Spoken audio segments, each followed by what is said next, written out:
बिहार छोड़ दिल्ली चले नीतीश। क्या नीतीश कुमार अब सीएम से सीधा दिल्ली में खेलेंगे गेम? आदाब, नमस्कार। आप देख रहे हैं मंथन टुडे। मैं हूं आपके साथ उस्मा।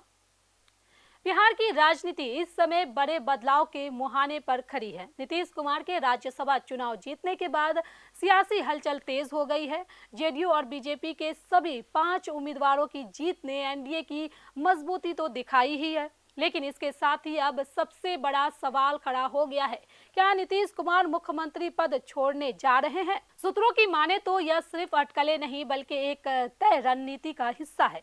कहा जा रहा है कि राज्यसभा की सदस्यता लेने के लिए नीतीश कुमार को मुख्यमंत्री पद से इस्तीफा देना होगा। अंदर खाने चल रही चर्चाओं के अनुसार 8 या 9 अप्रैल को उनके इस्तीफे की तारीख तय मानी जा रही है, यानी अप्रैल के पहले या दूसरे सप्ताह में बिहार में सत्ता परिवर्तन लगभग तय दिख रहा है। यह बदलाव अचानक नहीं है बल्कि पूरी तरह प्लान के तहत होगा। एनडीए गठबंधन पहले से ही इस पर काम कर रहा है। राज्यसभा चुनाव में मिली जीत के बाद गठबंधन का आत्मविश्वास और बढ़ा है, जिससे यह स्पष्ट संकेत मिलता है कि अब अगला कदम सत्ता के पुनर्गठन का है। नीतीश कुमार खुद भी कह चुके हैं कि नई सरकार को उनका पूरा सहयोग रहेगा। इसका मतलब साफ है, वे पीछे हटेंगे लेकिन नियंत्रण और प्रभाव बनाए रखेंगे। अब सबसे बड़ा सवाल, बिहार का अगला मुख्यमंत्री कौन?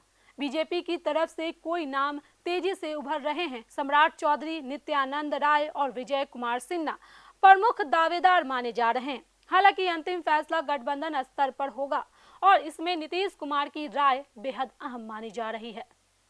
इस पूरे घटनाक्रम के बीच एक और नाम चर्चा में है, निशांत कुमार। हाल ही में जेडीयू की सदस्यता लेने के बाद उनकी राजनीति में एंट्री ने हलचल और बढ़ा दी है।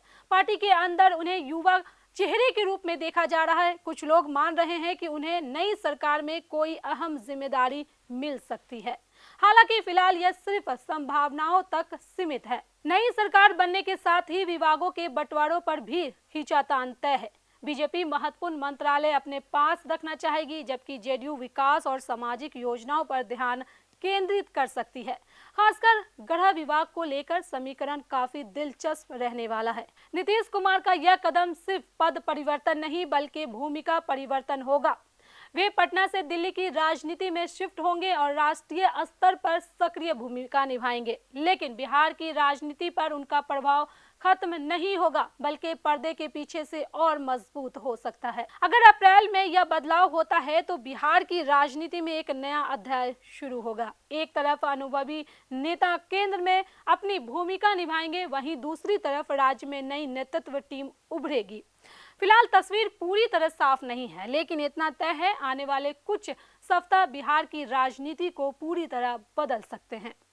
तो चलिए, फिलहाल इस खबर में बस इतना ही। देश दुनिया की ऐसी तमाम बड़ी खबरों के लिए बने रहे मंथन टुडे के साथ ही हमारे चैनल को लाइक करें, सब्सक्राइब करें, फॉलो करें और निष्पक्ष पत्रकारिता देखना है तो देखते रहे मंथन टुडे। बहुत बहुत शुक्रिया।